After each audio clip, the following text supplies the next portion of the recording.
Good afternoon. आपण शेवटचा topic काल पाहिला होता, म्हणजे याच्या आधीच्या लेक्चरमध्ये condition of precipitation. Condition of precipitation म्हणजे काय पहा बरं. कंडिशन तो थोडासा फास्ट मध्ये घेतला होता आपण आधीच्या लेक्चरमध्ये. कंडिशन ऑफ प्रेसिपिटेशन प्रश्नाच्या माध्यमातून घेतला होता. आता कंडिशन ऑफ प्रेसिपिटेशन म्हणजे काय. Condition of precipitation. आता what is mean by precipitation. पहिले याचा अर्थ समजला पाहिजे आपल्याला की प्रेसिपिटेशन म्हणजे काय. What is mean by precipitation. आता प्रेसिपिटेशनला शॉर्ट फॉर्म मध्ये म्हणतात पीपीटी. काय म्हणतात. पीपीटी. पीपीटी म्हणजे काय असते. समजा तुम्ही जर पुढे केमिस्ट्रीला कंटिन्यू केलं, म्हणजे समजा आता 12वी नंतर तुम्ही बीएससी केमिस्ट्री किंवा केमिकल इंजिनिअरिंग जर केली तर काय होते. पीपीटी फॉर्म करण्याच्या पद्धती असतात लॅबोरेटरीमध्ये. लॅबोरेटरीमध्ये काय असते. समजा आपण एखादा प्रोडक्ट तयार करून राहिलो, म्हणजे एक बिकर घेतला, त्या बिकर मध्ये बफर सोल्युशन तयार केलं. बफर सोल्युशन मधून असा एक त्याला काय म्हणू आपण, जस्ट लाईक जे आपण ज्यावेळेस घरी ताक तयार करतो किंवा मग दूध उतू जाते त्यावेळेस ते साळ देखील साय, त्या सायाप्रमाणे एक म्हणजे साईप्रमाणे एक लेअर फॉर्म होते. कुठं. या सोल्युशन मध्ये. या सोल्युशन मध्ये त्या साईपर्यंत एक लेअर फॉर्म होते. आणि कसं थोडासा तो लेअर प्रेसिपिटेट काय करतात. मग हा प्रोडक्ट म्हणजे साईप्रमाणे जो प्रोडक्ट असते तो प्रोडक्ट याच्या माध्यमातून फनेलच्या माध्यमातून तो त्या एखाद्या बेकरमध्ये टाकतात. फनेलच्या माध्यमातून. इथं फिल्टर पेपरचा यूज होते.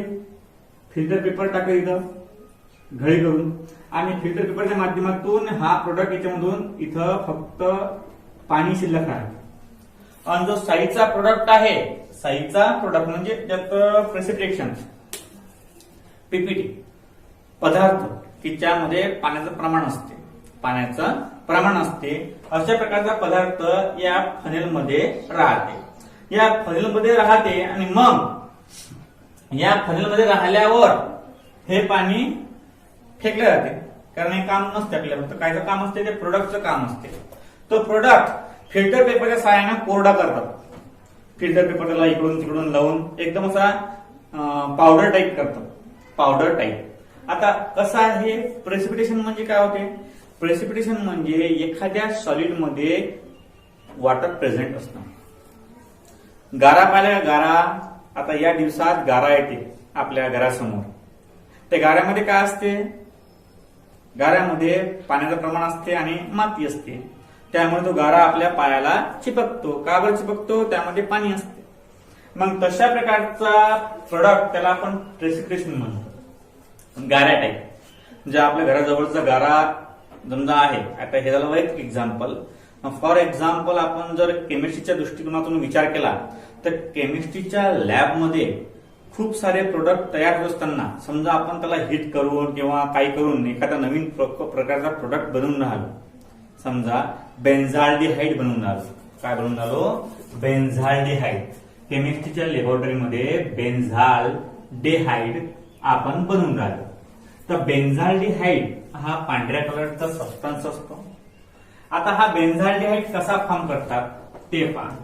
या बेन्झाल्डिहाइड साठी benzene plus dilute solution of acid ते एका बिकर मध्ये प्लेस करतात. आणि ते प्लेस केल्यावर समजा या बिकर मध्ये बेन्झेन प्लस ऍसिड, बेन्झेन प्लस ऍसिड हे फॉर्म झाल्यावर याला हिट करतात. याला हिट केल्यावर इथून असे पांढऱ्या कलरचे जे दुधाप्रमाणे म्हणजे दुधाप्रमाणे एक लेअर फॉर्म होते पूर्ण सोल्युशन मध्ये. पूर्ण सोल्युशन मध्ये काय होते. दुधाप्रमाणे लेअर फॉर्म होते. आता दुधाप्रमाणे लेअर म्हणता बरोबर म्हणजे कसं फॉर्म होते ते सांगतो तुम्हाला. ज्यावेळेस आपल्या घरचं दूध नासते त्यावेळेस ते फॉर्म होते की नाही. म्हणजे तशा प्रकारची लेअर सोल्युशन मध्ये ऍड केल्यावर त्याला हीट केल्यावर तयार होते.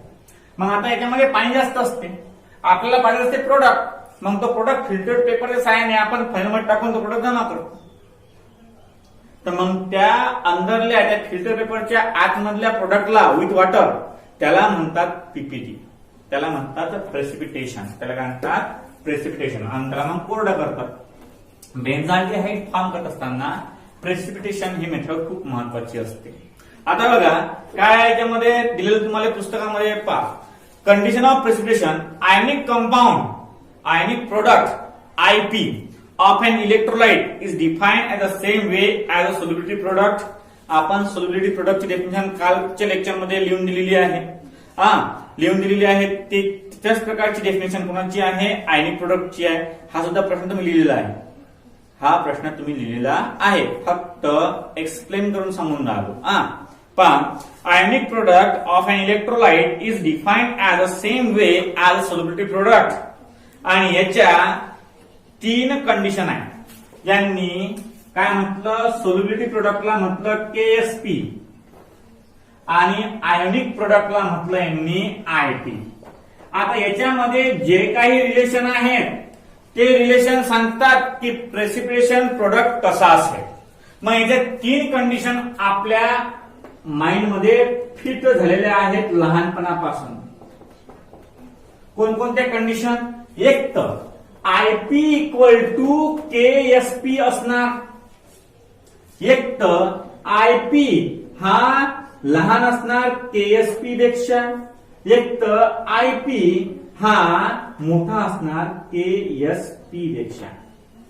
पहा आता प्रेसिपिटेशन कंडिशन मध्ये काय सांगते, it is a relation, simply it is a relation. Precipitation condition explain the relation between ionic product and solubility product. मी काय सांगून आलो, पहा लक्ष द्या, ज्या वेळेस प्रेसिपिटेशन घडून येते त्यावेळेस प्रेसिपिटेशन 2 गोष्टी चांगल्या प्रकारे एक्सप्लेन करून सांगते. काय सांगते एक्सप्लेन करून, आयनिक प्रोडक्ट आणि सोल्युबिलिटी प्रोडक्ट याच्यामध्ये असणारं रिलेशन, याच्यामध्ये असणारा रिलेशन. आता आयनिक प्रोडक्ट म्हणा की सोल्युबिलिटी प्रोडक्ट म्हणा, याच्यामध्ये 3 कंडिशन आपण बचपनापासून किंवा लहानपणापासून पाहत आलेलो आहोत. एक तर हे दोन्ही प्रोडक्ट सारखे असतील, एक तर यातला एक मोठा असेल एक लहान असेल, एक तर हा मोठा असेल हा लहान असेल. ह्या 3 गोष्टी लक्षात ठेवल्या. मग ह्या आपण 3 गोष्टी लक्षात ठेवल्या. कंडिशन ऑफ प्रेसिपिटेशन मध्ये 2 गोष्टींच्या रिलेशनवर सर्व काही निश्चित केलेलं आहे. पहिले आयनायझेशन प्रोडक्ट आणि सेकंड आहे केएसपी म्हणजे सोल्युबिलिटी प्रोडक्ट. आता या 2 कन्सेप्टच्या बाबतीत 3 कन्सेप्ट लक्षात आले पाहिजेत. एक तर आयनिक प्रोडक्ट आणि सोल्युबिलिटी प्रोडक्ट सारखा असणार, एक तर ionic product and solubility product हा लहान मोठा असणार.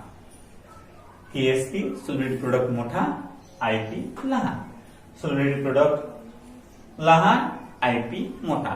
आयनिक प्रोडक्ट आणि सोल्युबिलिटी प्रोडक्ट मधलं रिलेशन कंडिशन ऑफ प्रेसिपिटेशन मध्ये माइंड मध्ये फिट करून ठेवा.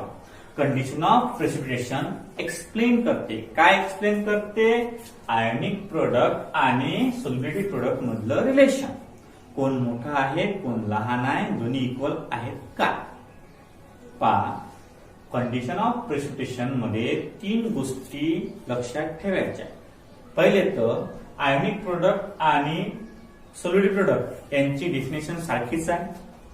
दुसरी गोष्ट प्रेसिपिटेशन कंडिशन ऑफ प्रेसिपिटेशन 2 गोष्टी म्हणजे एक्सप्लेन करते, काय एक्सप्लेन करते, रिलेशन कोणाकोणामधलं, आयनिक प्रोडक्ट मधलं आणि सोल्युबिलिटी प्रोडक्ट मधलं. आणि रिलेशन म्हणता बरोबर आपल्याला लाईट लागले पाहिजेत. रिलेशन म्हणजे काय, एक दोन्ही बरोबर असतील, एक तर आयपी लहान असेल एक तर आयपी मोठा असेल, एक दोन्ही बरोबर असतील, एक तर केपी मोठा असेल एक तर केएसपी लहान असेल. ह्या 3 गोष्टी एक्सप्लेन करते आणि याच्यावर डिपेंड आहे तुमची condition of precipitation.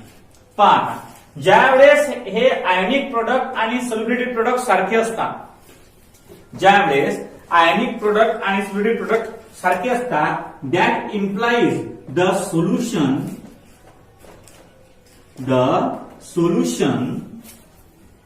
is saturated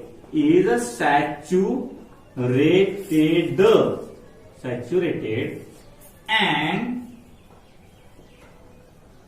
solubility equilibrium exists.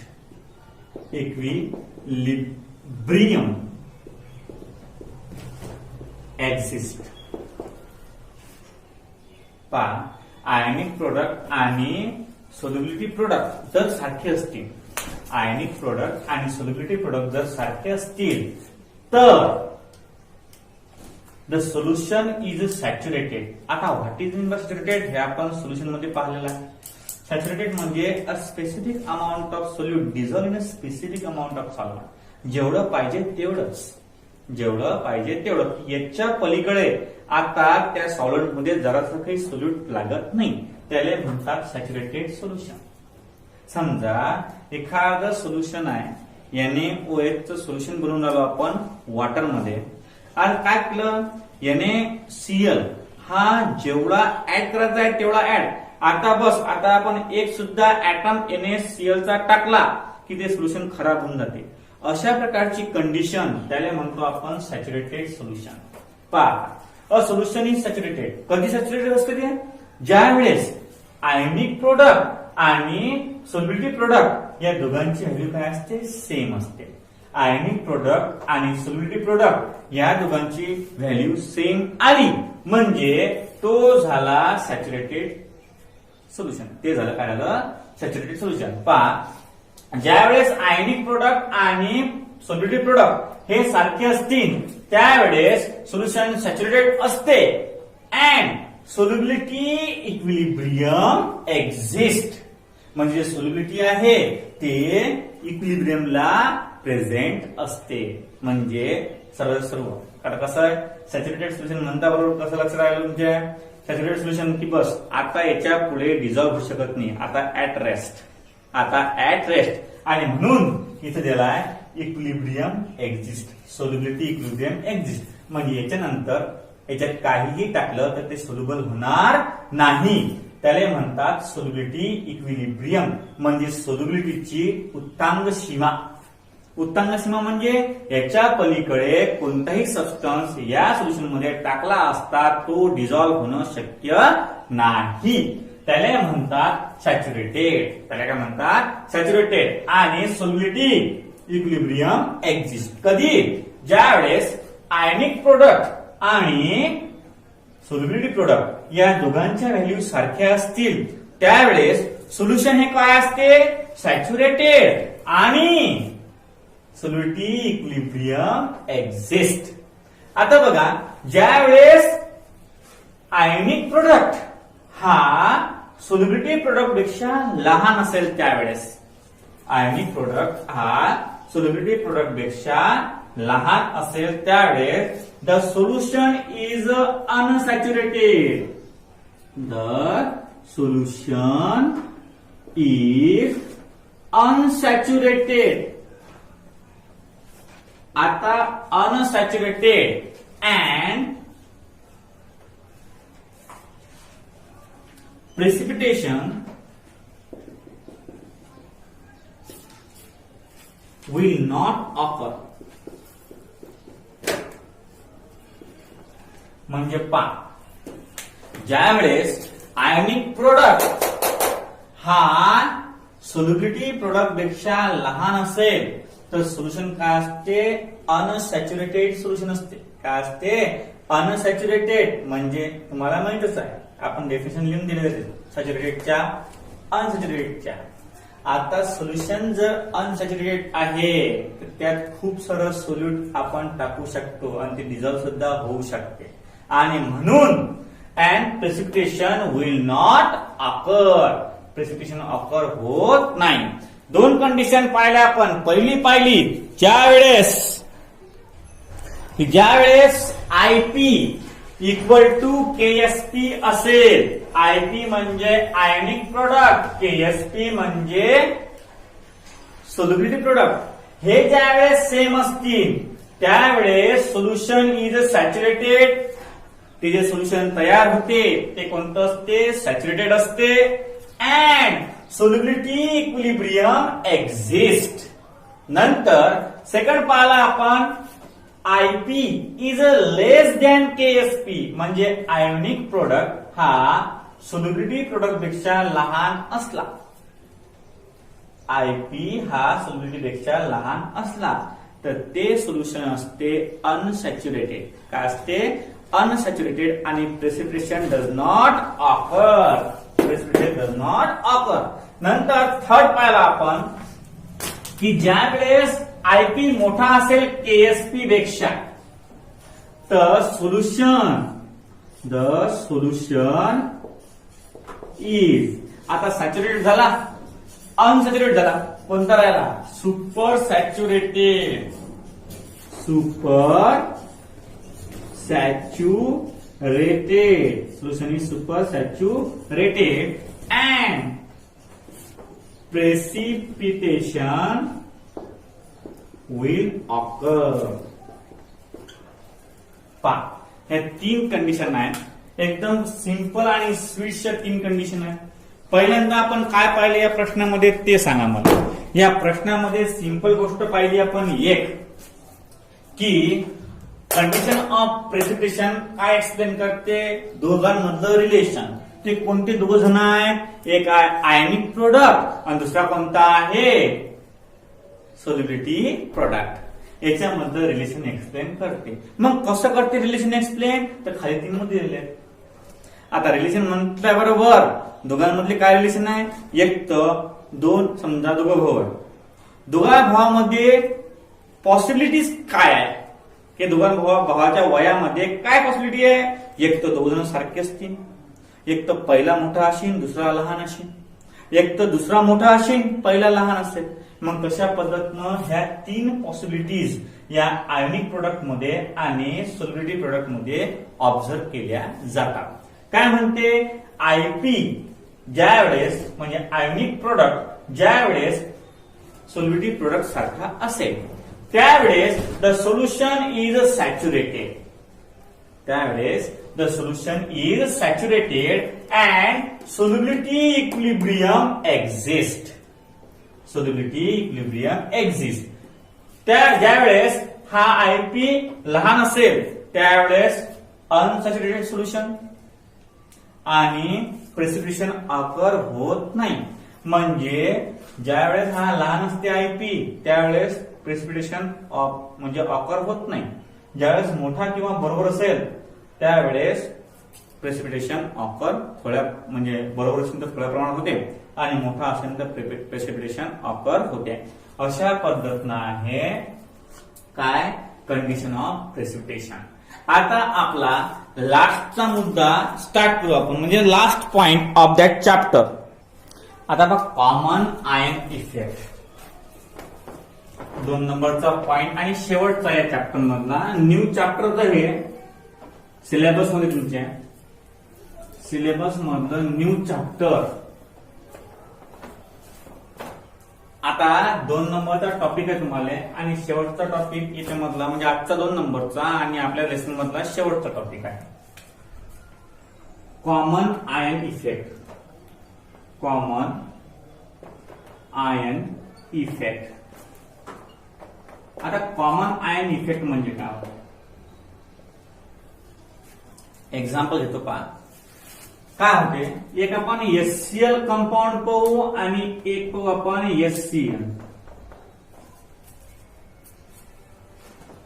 आता ज्या वेळेस या HClचं म्हणा किंवा HClचं म्हणा डिसोसिएशन होते त्यावेळेस काय भेटते? आपल्याला सर्वांना माहिती आहे, सर्व जग सांगते. पहा काय भेटते? ज्या वेळेस HClचं डिसोसिएशन होते त्यावेळेस H पॉझिटिव्ह आणि प्लस Cl निगेटिव्ह भेटते. आणि ज्या वेळेस HClचा डिसोसिएशन होते, डिसोसिएशन आणि सुद्धा डिसोसिएशन होते त्यावेळेस H पॉझिटिव्ह आणि प्लस Cl निगेटिव्ह.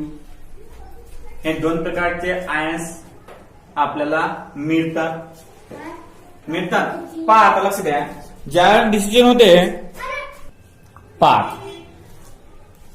तुम्हाला माहित आहे की HClचं डिसोसिएशन झाल्यावर H positive plus Cl negative भेटते आणि HCnचं डिसोसिएशन झाल्यावर H पॉझिटिव्ह आणि Cn निगेटिव्ह मिळते, आहे की नाही?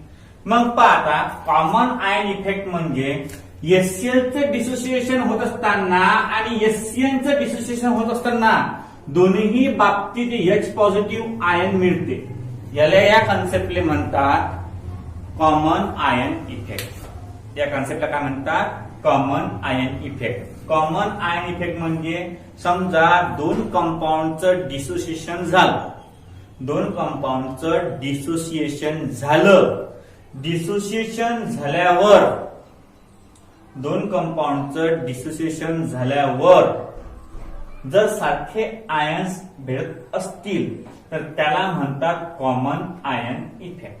त्याला काय म्हणतात? Common ion effect. तुमच्या पुस्तकात कॉमन आयन इफेक्टची डेफिनेशन दिलेली आहे लिहून, ते आपण लिहून घेऊ. पहा आता common ion effect. Common ion effect बोर्डचं पुस्तक, त्या पुस्तकात डेफिनेशन दिलेली आहे तुम्हाला एक लिहून. ते झाल्यावर तुम्हाला मग कॉमन आयन इफेक्ट डेफिनेशन बघितली मस्त आहे. पहा the common ion effect. The common ion effect. The common ion effect state that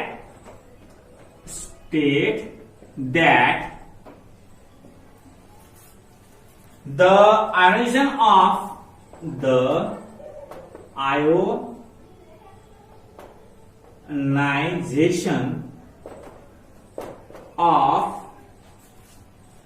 weak electrolyte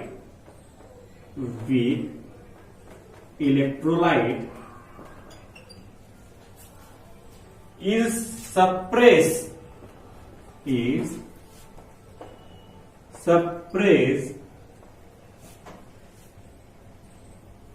in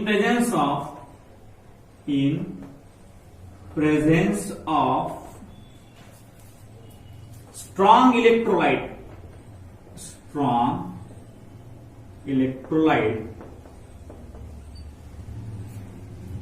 containing an ion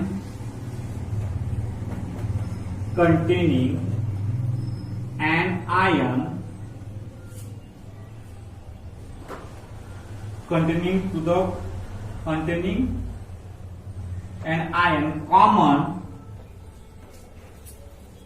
to the weak electrolyte.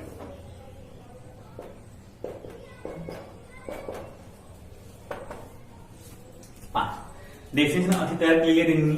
म्हणजे म्हणणं काय याचं तोच कन्सेप्ट आहे. काय कन्सेप्ट आहे? पहा आता the common ion effect state that the ionization of weak electrolyte HCl आणि HCn घेतले तर आपण वीक इलेक्ट्रोलाइट की जे डिसोसिएट होतात त्याला वीक इलेक्ट्रोलाइट असं म्हणतात.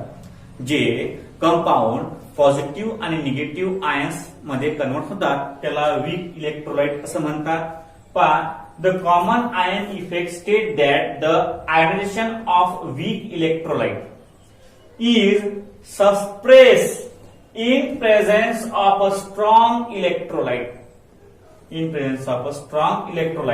containing an ion common to the weak electrolyte. की दोघांचं ज्यावेळेस डिसोसिएशन होते त्यावेळेस एकच कॉमन एलिमेंट निघते. तुम्हाला मी एक्झाम्पल सांगितलं होतं ज्यावेळेस HCl आणि HCN या दोघांचं डिसोसिएशन होते त्यामुळे H पॉझिटिव्ह आणि Cl निगेटिव्ह, H पॉझिटिव्ह आणि Cn निगेटिव्ह असे दोन प्रकारचे आयन्स फॉर्म होतात आणि हे आयन्स सारखे असतात.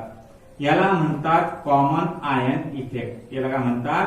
Common ion effect. या कन्सेप्टला म्हणतात कॉमन आयन इफेक्ट.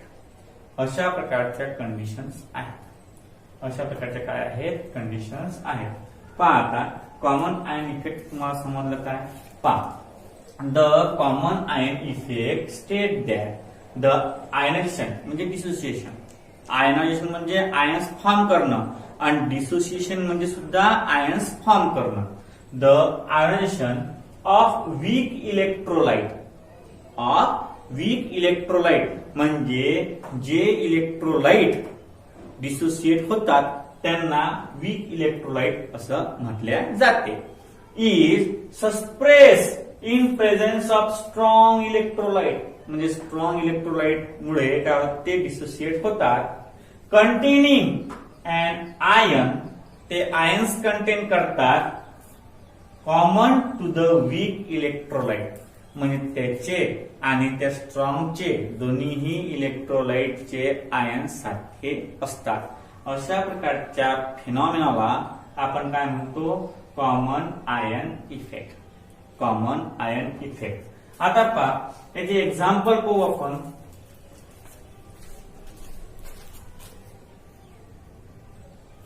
याचे एक्झाम्पल दोन घ्यायचे. Number first example HCl and HCN. तुम्हाला लिहिता येईल. याचं डिसोसिएशन करायचं पहिले HCl चं डिसोसिएशन करायचं, नंतर HCN चं डिसोसिएशन करायचं, आणि दोघांमध्ये म्हणायचं की H पॉझिटिव्ह आयन सेम आहे, आणि therefore HCl and HCN shows common ion effect.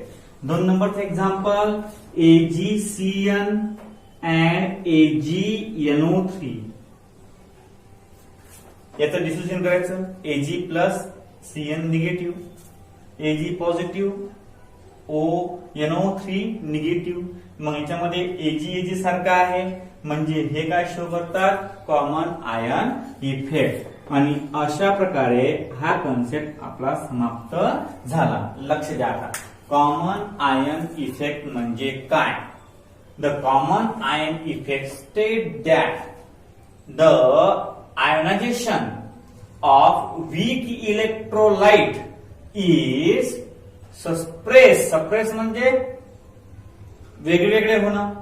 Suppress in presence of strong electrolyte. Suppress in presence of strong electrolyte containing and ion common to the weak electrolyte, म्हणजे strong electrolyte आणि weak electrolyte याच्यामध्ये सारखे सारखे ions तुम्हाला मिळतात, आणि अशा कन्सेप्टला म्हणतात कॉमन आयन इफेक्ट. अशा कन्सेप्टला काय म्हणतात, कॉमन आयन इफेक्ट. याचं डिसोसिएशन करायचं तुम्हाला जर जास्तच करायचं असेल तर याचं डिसोसिएशन करायचं. HCl reversible, H positive Cl negative, नंतर HCN gives reversible reaction, H positive Cn negative. मग काय करायचं, मग अरे H पॉझिटिव्ह H पॉझिटिव्ह सारखे आहेत, म्हणजे स्ट्रॉंग इलेक्ट्रोलाइट आणि वीक इलेक्ट्रोलाइट याच्यामध्ये काय आहे, याच्यामध्ये आयनायझेशन होऊन राहिलं आणि सस्प्रेस होऊन राहिले. काय म्हणाले, सस्प्रेस होऊन राहिले, आणि म्हणून हे दोन्ही कंपाऊंड काय दाखवतात, कॉमन आयन इफेक्ट. अशाच प्रकारचे इथं करायचं. म्हणजे अशा प्रकारचे आपले 3 क्वेश्चन फॉर्म होतात. डेफिनेशन आलं, explain the common ion effect in HCl and HCN. नंतर explain the common ion effect in AgCN and AgNO3. अशा प्रकारे आपलं आयोनिक इक्विलिब्रिया समाप्त झाला. आता या चॅप्टर, हे नवीन चॅप्टर आहे, या चॅप्टरचे व्हिडिओज कमीत कमी 1 ते 2 किंवा 3 वेळा पाहिल्यावरच हे समजते. आता कसं आहे, शिकण्याचा प्रयत्न मी करतो, फक्त प्रॅक्टिस आणि होमवर्क. तुम्हाला होमवर्क करायचा आहे की explain the common ion effect in HCl and HCN and explain the common ion effect in AgCN and AgNO3. हे 2 प्रश्न तुम्हाला होमवर्क करायचे आहे. मी शिकवायचं काम करतो, तुम्ही करायचं काम करा, चांगल्या प्रकारे करायचं काम करा. तुम्हाला हमखास चांगले पर्सेंटेज किंवा चांगले मार्क्स केमिस्ट्रीमध्ये मिळतील. कसं आहे, याच्याकडे दुर्लक्ष केलं तर केमिस्ट्रीकडे दुर्लक्ष होईल, केमिस्ट्रीकडे दुर्लक्ष होईल तर केमिस्ट्रीमध्ये चांगले मार्क भेटणार नाही. हे करा, सर्वांना विनंती आहे, कर लागते, हे कर लागते. चांगले पर्सेंटेज घ्या करता. ऑनलाईनचा आहे, कॉन्ट्रॅक्ट बंद आहे, त्या कारणानं होमवर्क तरी रेग्युलरली करत जा, दुसरं काहीच नाहीये. अशा प्रकारे आपण इथं 3रं युनिट समाप्त केलं. आता उद्या टाइम पडला तर आपण transition element and inner transition element हा 8 नंबरचा चॅप्टर स्टार्ट करू. सेकंड पार्ट मधला 8 नंबरचा चॅप्टर स्टार्ट करू आपण. Inner transition element and inner transition element म्हणजे D block element and F block element. D block element आणि एफ ब्लॉक एलिमेंट तो उद्यापासून आपण स्टार्ट करू. आज हे कोणत्या कोणत्या प्रश्नामध्ये तुम्हाला डिफिकल्टी असतील त्या डिफिकल्टी तुम्ही व्हॉट्सअपवर माझ्या पर्सनल नंबरवर पाठवा. तुम्हाला जे उत्तर मिळून जाते आणि हे होमवर्क करून घे जा. SCN, SCL आणि AgCN आणि AgNO3 व्हाय शोज कॉमन आयन इफेक्ट. बस